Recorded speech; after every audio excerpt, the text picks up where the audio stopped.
Respondi de novo a seu José, o seu colega aí, né? Veja bem, por que o controle biológico torna-se inviável numa grande propriedade? Vou lhe explicar por quê. Geralmente, as grandes propriedades têm uma topografia planimétrica, né? É aonde? Em Mato Grosso, Goiás, até porque o tipo de solo é diferente também. Então, torna-se mais viável, que até o pessoal pulveriza de avião, né? Vou dar um exemplo aqui de soja, que é uma grande cultura, são terrenos imensos, terrenos. Como eu disse, senhor, primeiramente, existe N tipos de controles. Né? No caso anterior, eu falei do controle biológico, o senhor perguntou sobre a laranja. Eu vou dar um exemplo aqui da soja, certo?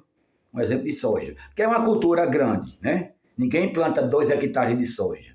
Ninguém planta 10 hectares de soja. Não é verdade? Então, veja bem. Antes de mais nada, eu queria dizer que tem N tipos de controles. Tem um controle químico, que é com agrotóxico.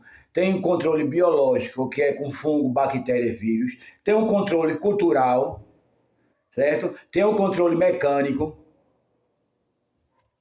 E o controle comportamental. Ou seja, você vai usar o controle biológico, mas associado a esses outros controles. Você não pode só usar o controle biológico. Não pode usar só o controle químico. Tem que ser o controle químico associado a essa metodologia. Entendeu? Por exemplo, eu passei um tempo, em Tocantins, pertinho de Palmas, num projeto lá.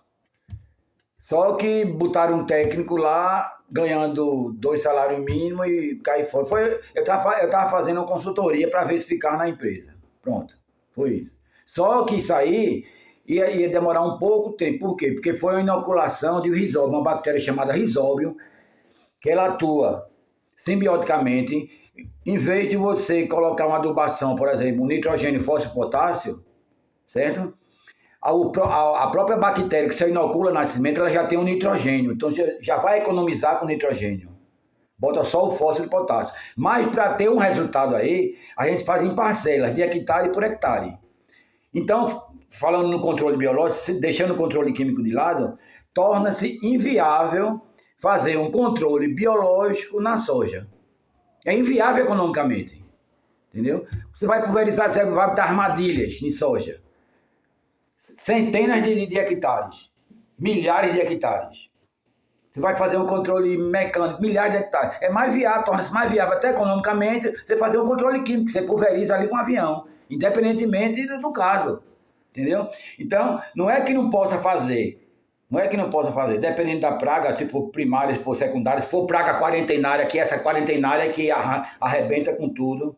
Praga quarentenária, entendeu? Tem várias classificações. É uma praga que você tem que controlar de todo jeito, tem vários tipos de controle, tá entendendo?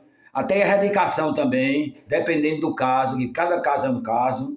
Então, o que eu queria falar com o senhor é o seguinte, é que torna-se inviável numa grande propriedade. Senão todo mundo fazia o controle biológico. Todo mundo faria o controle biológico.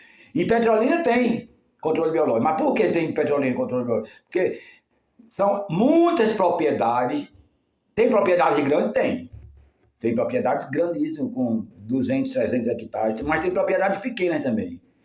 Qual é a diferença? A diferença é que o trabalho vai ser duplicado, controle biológico, entendeu?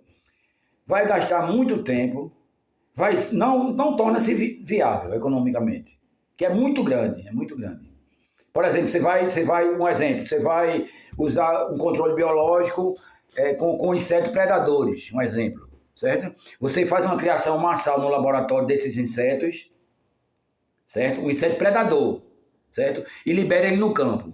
Quantos bilhões de insetos vai liberar no campo? Porque ele liberando o inseto no campo, ele preda o inseto praga. Consequentemente, diminuir a praga, né? Então, no geral, que são vários fatores, não é um fator só, torna-se inviável. Mas acontece, entendeu? Por exemplo, você pulverizar um bacillus thuringiensis, dependendo do tamanho da propriedade, você consegue. fazer esse controle, entendeu? Esse controle biológico. Agora, como eu falei anteriormente, esse controle biológico não é sozinho. Tem que fazer o controle mecânico, tem que fazer o controle cultural, entendeu? É associado a outras técnicas, como adubação correta, análise hidrológica. Porque não adianta você fazer uma coisa e deixar as outras para trás. Não adianta. Então tem que seguir um cronograma, digamos assim, não digo nem que um cronograma, certo? Tem que seguir esse cronograma para ter um resultado posteriormente satisfatório.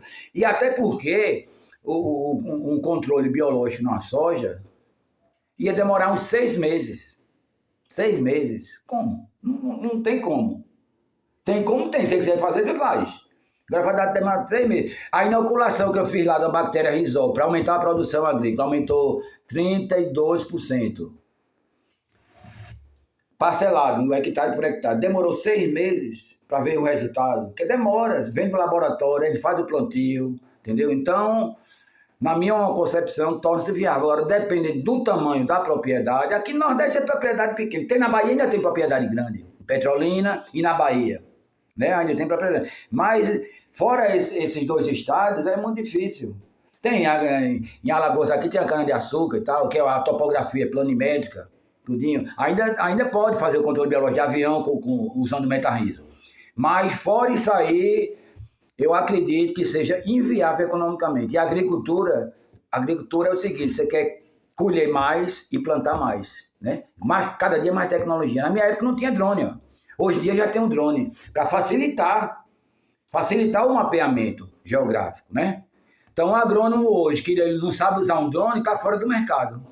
Qualquer um está fora do mercado. Por que está fora do mercado? Porque a tecnologia está lá em cima, entendeu? Então você tem que ler, tem que ficar muito lendo, ir a congressos, ir em palestras, e fazer esse tipo de coisa aí para estar atual.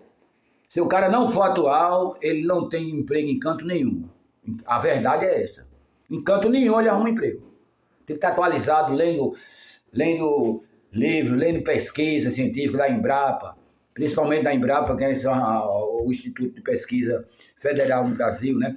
Artigos do IPA, da Emater, da Vida, né? Da Adagro, que é a fiscalização da pecuária, entendeu? Então, o que eu queria dizer era isso a você passa para o seu colega aí, entendeu? Mas, como eu disse a você, cada caso é um caso diferente. Eu não posso chegar aqui e dizer, é isso aí, não. A gente tem que olhar, ver, fazer pesquisa, entendeu? Perguntar um ao outro, que ninguém sabe, eu mesmo não sei de nada, ninguém sabe de tudo, né? A gente sabe investir umas coisinhas. A gente aprendi muito com o agricultor, tem que respeitar o agricultor, que às vezes o agricultor é meio ignorante, meio assim, mas ele não sabe palavra científica. Por isso que quando eu vou na propriedade, eu não uso o termo científico, nenhum. Eu uso a palavra bem simples e humilde. Quanto mais simples, mais humilde, lidar com esse pessoal, melhor, que ele entende melhor e a gente sabe o que é a linguagem dele. Entendeu? Então é mais ou menos isso que eu queria falar. Você fala pro seu colega aí, José, tá certo? A próxima oportunidade, se você quiser vir aqui em Caruaru, e se me chamar para ir, se for o terreno, outro terreno que o senhor disse que tinha, que a planimetria é plano, aí eu vou sem problema nenhum. Eu não posso estar subindo serra e descendo serra, porque o coração não aguenta mais, entendeu? Boa noite e até mais. Tchau, tchau.